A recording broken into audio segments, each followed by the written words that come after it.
Well, hello everybody. It's Monday evening. Yes, I'm Lucy. I am back in Surrey. I've been in London all day today. It's been a bit manic, I have to say, but it was lovely seeing my friend who I know from Spain for lunch today. I just went for a simple Caesar salad.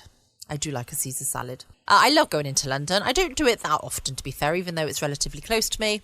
Purely because it can be a bit busy and a bit much, but because I only do it on occasion, it is very nice to pop in. And it was rather chilly today. The tubes weren't running too badly though, so I didn't have to wait around too much for my tubes. And like I say, after my meeting, it was great to catch up with a friend of mine who I only get to see normally in the summer, so that was a real treat for me. I hope you've had a good day, whatever you guys have been doing. Most of you have been working, I no doubt about that. So I hope it's not been too stressful a day. And you've already got one day of the week out the way. Only 4 more to go once again until the weekend. And I hope you all had a great weekend. But I haven't been home long, so I have to have some dinner. So why don't you grab some dinner and you can listen to tonight's podcast whilst you're having your dinner. Or, of course, while you're sat back relaxing after dinner, eating slightly too much, maybe a glass of wine with dinner as well. Or, of course, it might be your bedtime routine, and it might be that you're settling down now to relax and get rid of all the stress of the day out of your mind to lie back and go to sleep whilst listening to one of the great old time radio shows. So what have we got this evening? Well, before I tell you, don't forget you can check out my other social media, Foxy Geek Girl on Instagram or YouTube, or of course you can hang out with me on my exclusive Patreon page, patreon.com/Foxy After Dark. You can find this podcast now on pretty much all of the different podcast outlets and your smart devices. So wherever you are, you should be able to find me and have a good old listening. So Monday night, anyway, we have mystery and adventure with our weekly edition of Sam Spade. This one is called Sam and the Psyche, and it was first broadcast on the 2nd of August in 1946. So have a listen and let me know what you think. The hair-raising adventures of Sam Spade, Detective. Brought to you by the makers of Wild Root Cream Oil for the hair.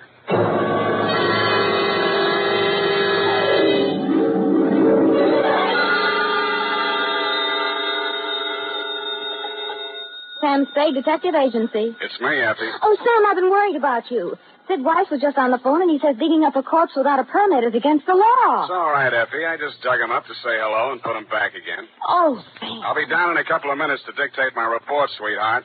If I get lost on the way, you'll find me in City Hospital, the Psycho Ward, 3rd straitjacket from the left.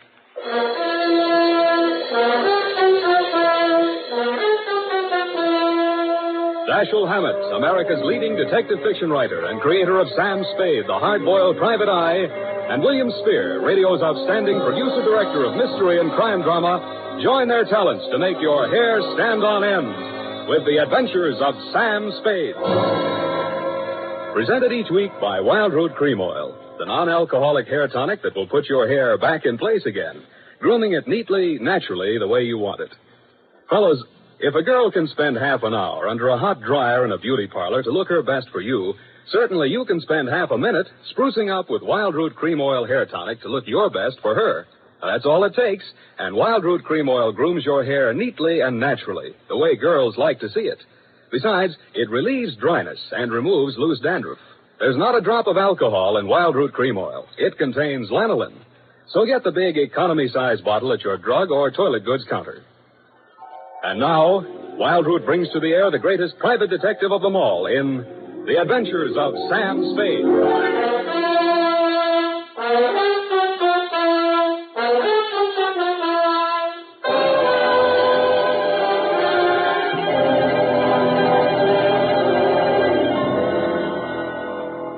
Date, August 2nd, 1946. To Mrs. Gregory Denov. Subject, death of Dr. Denov. I was sitting in my office with nothing to think about except a horse named Corkscrew Jr. My secretary, Effie Perrine, came in and said there was someone outside. I didn't look up from the dope sheet, so she said it again. Someone outside, Sam. What's he look like? Blue double-breasted custom-made suit, Countess Mara tie, hand-tailored shirt, English shoes, hand-trimmed Van Dyke. Get me a blank check and send him in. Okay, Sam. Please come in. Mr. Spade will see you now, sir. Thank you. You are Mr. Spade, Sam Spade. What can I do for you? I'm Dr. Gregory Denov, a psychoanalyst. I need your help. Lie down, doctor, and tell me all about it. I see you might also be noted for your sense of humor as well as your discretion. Who told you I was discreet? A man named Nicolaitis. Well, you tell Nicolaitis I think he's cute, too. What else does he say about me? That I can trust you with $10,000? Oh. Is this Mr. Nicolaitis one of your patients? No, he isn't. As a matter of fact, he's gotten possession of some private records of mine. Well, it's rather involved. Nicolaitis is shaking you down, and he picked me as the middleman, is that it? This is not an ordinary case of blackmail. Blackmail is blackmail, even if you do it in Technicolor. Well, as you may know, a psychoanalyst keeps a faithful transcript, a detailed record of everything a patient says during consultation, no matter how intimate or shocking. Yeah? This man, Nicolaitis, has managed to gain possession of a copy of one of these case histories. The patient is a very celebrated person, and should this material be divulged, it may have very serious consequences for both my patient and for me. Doctor, your best bet's the San Francisco Police Department. No, that's out of the question. Then I'm afraid I can't help you. Why not? Nicolaitis said I'm a private detective. When I take on a client, I take on his troubles. My job is to protect him, not to stand by and see him milked. If you want to hire me on that basis, I'll listen. Oh, I'm so tired. I must trust somebody. What can you do for me, Mr. Spade? Write me out a check for $1,000. Got a pen? Yeah. All right. You see, Nicolaitis figures that if I'm getting a cut, I'll have to keep my mouth shut. I'll spend it all the same. Here you are. Thanks. Now, what was the last thing Nicolaitis told you? That he would pick up the $10,000 here and deliver to you this file in question. Can you reach him? Yes. Call him. Tell him you've seen me. Tell him I won't do that kind of business in my office. Tell him to come to your house. I'll be there. What if he refuses? He won't. Tell him I have the whole 10,000. What time? How about in an hour? No, I'm sorry. We'll have to make it around 3 or... Oh, goodness, I'm late now. I really... That's a beautiful watch, Mr. Denov. Yes. Foreign? Yes. May I see it? My watch? Why, really, Mr. Spade, I'm very late. I have so many things to do, and I have to be at the Majestic Theater well before the matinee starts at 2:30. How are you going to see me at 3 o'clock if you're going to the theater? Oh, I'm not going to stay for the performance. Well, Mr. Spade, till 3 o'clock then. Oh, my office is in my apartment. The address is here on my card. It's the penthouse. Penthouse, huh? Okay, doctor, I'll come formal. I'll wear the top to my bathing suit.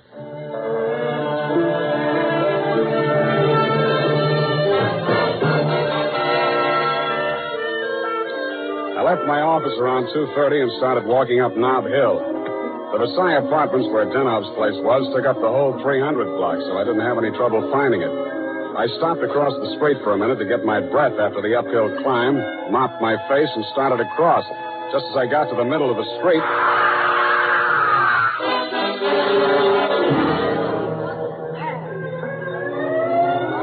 The crowd was packed in so close around I couldn't see who'd done the Brody, but I had a pretty good idea. The cops had the sidewalk roped off and guards posted at the building entrance. It took me maybe 20 minutes to elbow my way through and show my credentials. Sergeant Levine had the front door, so they let me in. Lieutenant Dundee of Homicide met me at the door of the penthouse. Hiya, Sam. What do you want? I want to see Dr. Denov. The doctor's dead. Dead? Yeah. He's my client. They can't do this to me. How? Hit a Brody out the window. What are you here for? To see his wife. Okay with you? Why not? She's inside. Thanks. Mrs. Denov, please. With all due respect for your grief, I must have the keys to the cabinet where Gregory kept his confidential files. You realize that he wished me to take charge of his patients and that I am responsible. All this police and so on. We must get those files out of here as soon as possible. Yes? My name is Spade. I am Dr. Zoya. I was poor Dr. Denov's oldest friend.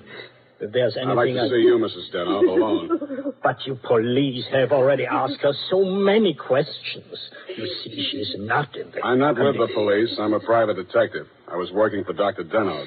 A private detective? He was in trouble, you see. You see, Dr. Sawyer, the police won't believe me. Mr. Spade, you'll tell them. You'll tell them he didn't commit suicide. Well, Mrs. Denov, I guess that takes care of everything here.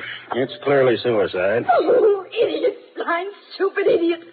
Suicide. My husband, He treated suicides. He would never... No, please. It will be all right, my dear.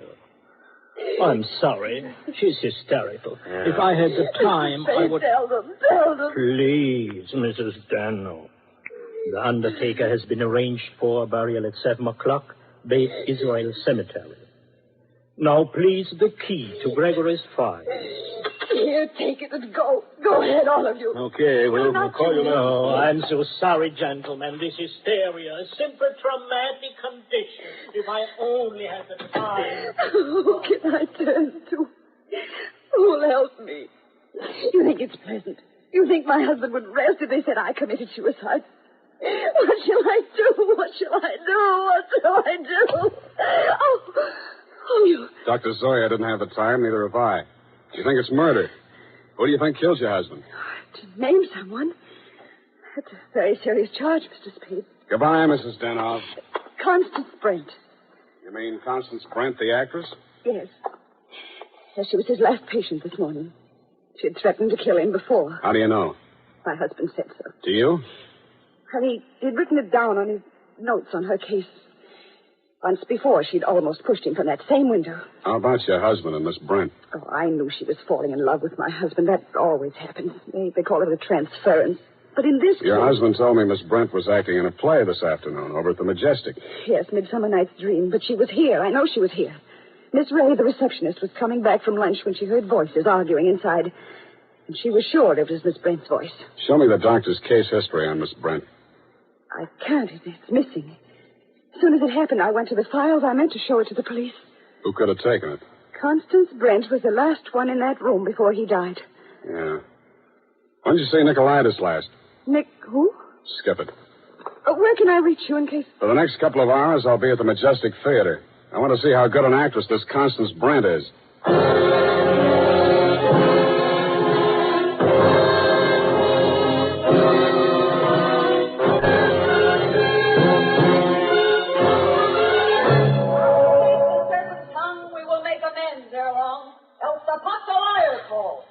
So, good night unto you all.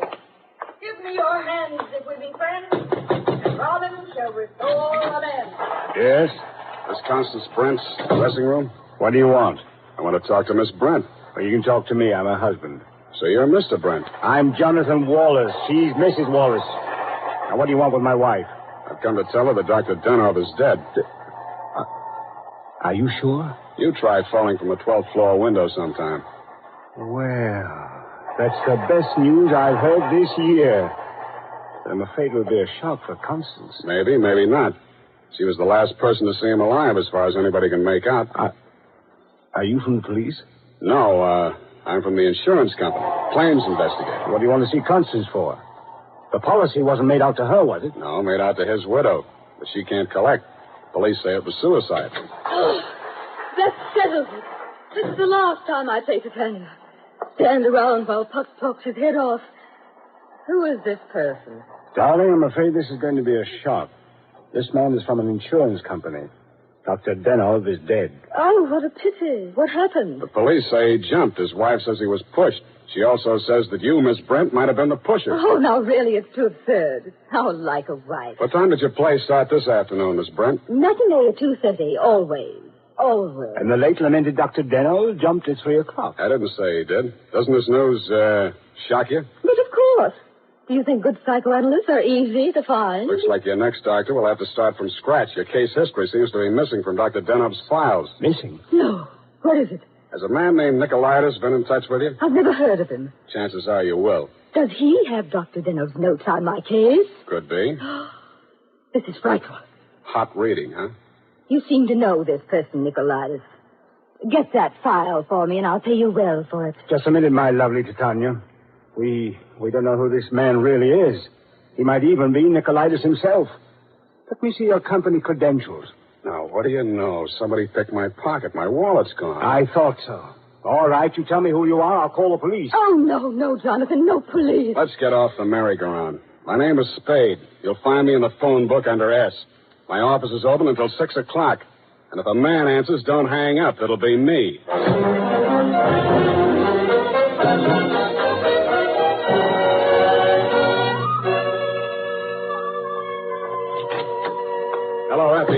You found a Nicolaitis yet? Not one. I even tried spelling it backwards.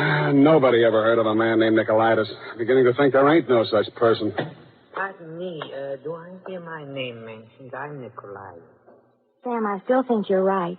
Come all the way in, Mr. Nicolaitis. Sit down. Oh, thank you. If you need me, Sam, just scream. What can I do for you? Oh, I've come for my money. What money? Oh, the $10,000. You remember the $10,000? Refresh my memory. Oh, Dr. Denhouse, the gentleman who visited you this morning? Oh, that $10,000. Oh, you see, you remember now. Yeah, it all comes back to me now. You were supposed to deliver something for the money. Since Dr. Denhouse is dead, that is no longer important. You will give me the money, please, and I will not disturb your afternoon any further. Suppose I refuse? Oh, that would grieve me. In my grief, there is no telling what I might do. Dr. Denhoff's dead. There's nothing more you can do to hurt him. Oh, never would I attempt to hurt poor Dr. Denhoff, but in my sorrow, it would be so great if I should be forced to hurt the woman he loved. After all, as Titania says, these are the forgeries of jealousy. Titania, huh? Ah, yes. Midsummer Night's Dream. Act 1, Scene 18.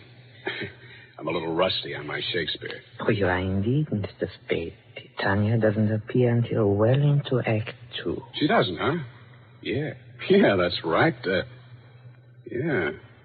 I guess she isn't on for 40 minutes or so. Yes, indeed, Mr. Spade, but I didn't come here to discuss drama. What else have you got to discuss? When Dr. Denhoff died, your market died with him. That is a very unprogressive view, Mr. Spade. There's always a gentleman named Jonathan Warren. Why, you fiend. You don't mean you've sold to both of us. Mr.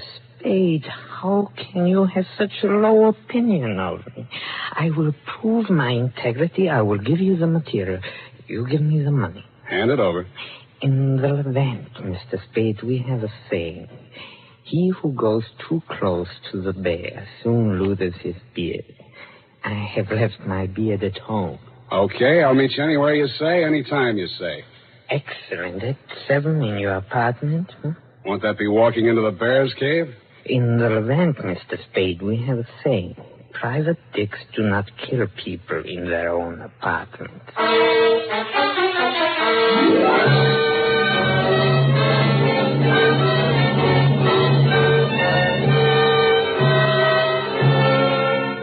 It was then 6 p.m. I called Effie for messages. She told me that you had been phoning frantically, Mrs. Denhoff. I still had maybe 30 minutes before Nicolaitis was due at my apartment, so I breezed on up to your place on the hill. We had a very interesting chat. Remember, Mrs. Denhoff? Looking back on it, that was probably the most interesting conversation we had. Funny, I can't remember much of anything you said, but it was so cozy there in your place. And what with your clock being about 20 minutes slow, it must have been something like 7:30 before I left you. I grabbed a cab and told the hacky to step on it. I hoped Nicolaitis was still waiting at my apartment. He was.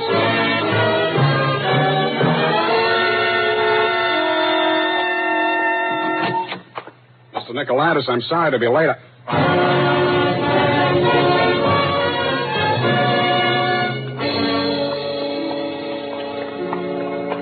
He was lying on my bathroom floor.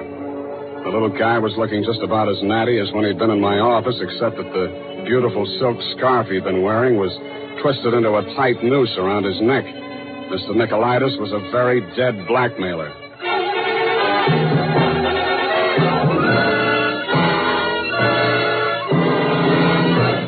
The makers of Wild Root Cream Oil are presenting the fourth in a new series of programs bringing to the air for the first time the adventures of Dashiell Hammett's famous private detective, Sam Spade.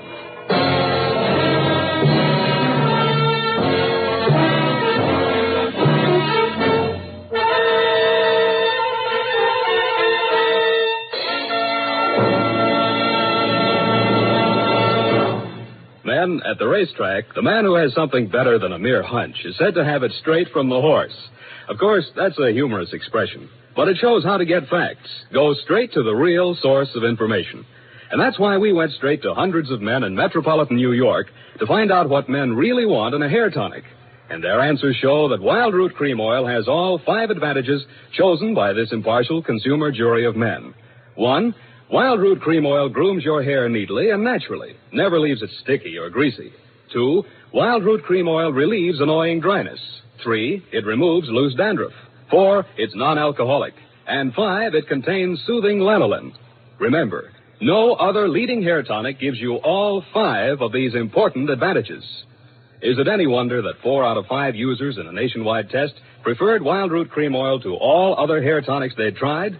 So next time you visit your barber, ask for Wild Root Cream Oil and get the big economy-size bottle of Wild Root Cream Oil at your drug or toilet goods counter. And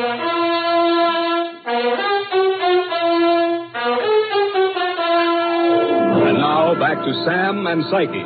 Tonight's adventure with Sam Spade.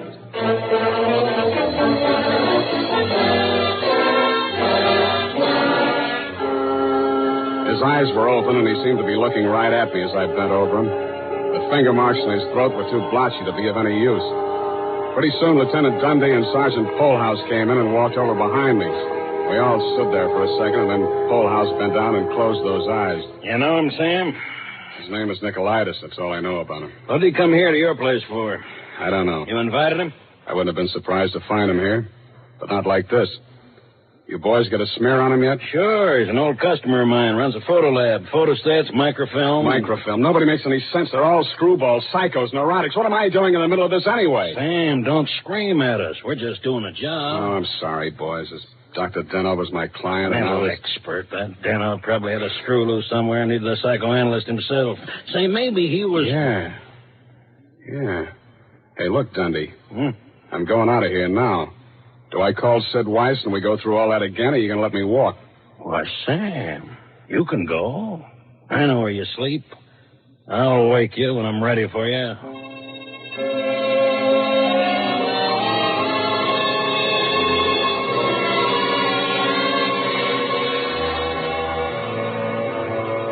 Well, Mr. Spade?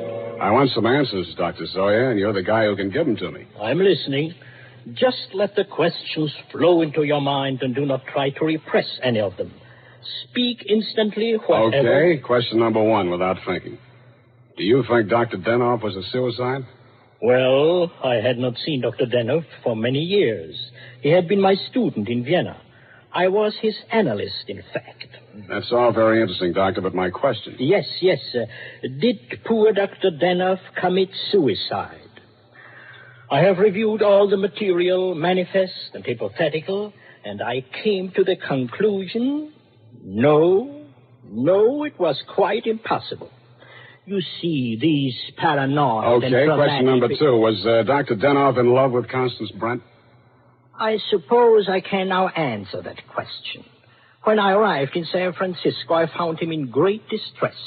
He told me he feared he was losing his objectivity towards this patient. In other words, he was in love with her? Yes. You think she might have murdered him? All psychoanalytical subjects develop aggressive feelings toward the doctor. Nearly all of my patients have threatened me at one time or another. You don't say. Tell me, Dr. Zoya, you know anything about Jonathan Wallace, Miss Brent's husband? A violent type, almost psychotic. Yeah?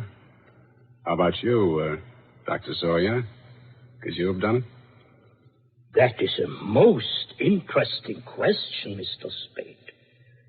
When I arrived here from Vienna without funds, dependent on the kindness of my former students, I must confess that I felt a certain antagonism.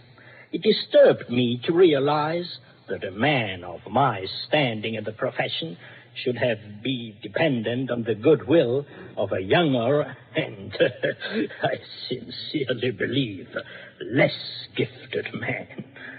However, I overcame this, and I didn't kill him.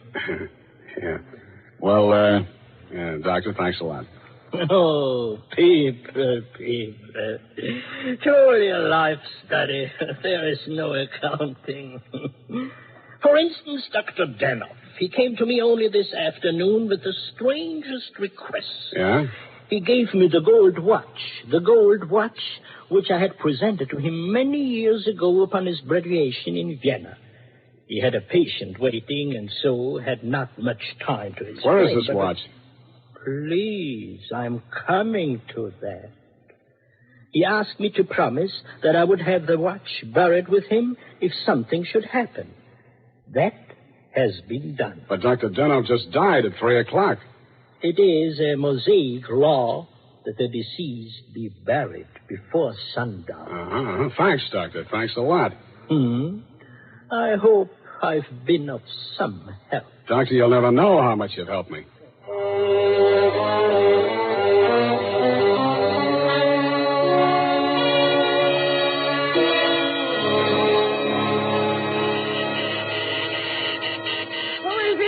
Spade. Oh, what's happened? I think I got the answers, Mrs. Denov. That file on Constance Brent. Your husband knew that you'd been going through it. Mr. Spade. Shut up and listen to me. He took it out of the files, had it microfilmed for his own private records, and destroyed the original. Really? The man who did the microfilming was Nicolaitis. He delivered one print to your husband and kept another for himself. He was murdered in my apartment for the copy he used to shake down your husband. The killer now has that copy, if it hasn't already been destroyed. But we can still put our hands on the first strip of microfilm, which you delivered to your husband. This is astonishing. How? It's in the gold watch, which was buried with him. Oh, the watch that Dr. Zoe... That's right. Denov made up his mind that whatever he knew about Constance Brent was going to go to the grave with him. What are you doing tonight? Nothing. And we got a date, sweetheart, you and I. I'll be back toward the wee hours. All paths lead to the grave. Ophelia, Act 6. Gregory's grave? But shouldn't we get a court order and have it done properly? The courts don't open until 10 in the morning, sweetheart, and Lieutenant Dundee's going to start asking me some questions about that stiff in my apartment before then. You see, baby, I can't wait.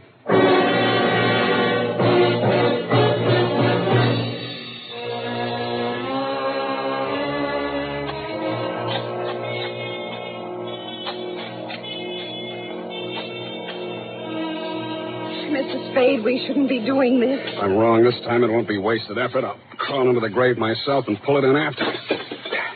Here. I struck it. Give me that crowbar, Mrs. Denov, quick. Oh, dear. Oh, dear. Put that flashlight in here, sweetheart. You look the other way. Yeah, here it is. Look. What, Mr. Spade? What have you got? The watch. Here, put the flash on it while I open it. Here's my nail file. Pry off the back. Thanks. That does it. Here's the film. All right, Mr. Spade. Give me that film. Well, if it isn't the second gravedigger from Hamlet, Mr. Constance Brent. Stop clowning and hand it up to me. You better do as he says, Mr. Spade. We've both got guns. I was expecting that. It took you a long time to get here, Mr. Wallace. How did dear Constance make out as Lady Macbeth? Just give me that film. Stop being an idiot, Wallace. The cemetery is crawling with cops. Put that gun away before you drop it and break your foot. Come up out of that grave, Spade, or you'll stay there forever. Okay, Dundee. All right. Get those hands up, everybody. Go ahead, Dundee. Make the pinch. Okay. Sam Spade, I arrest you for body snatching, violation of graves under the Civil Code number... No, you fool. You're supposed to arrest Mrs. Gregory Denov and Jonathan Wallace for the murder of Gregory Denov and Pericles Nicolaitis. But I... Oh, yeah. No, you don't.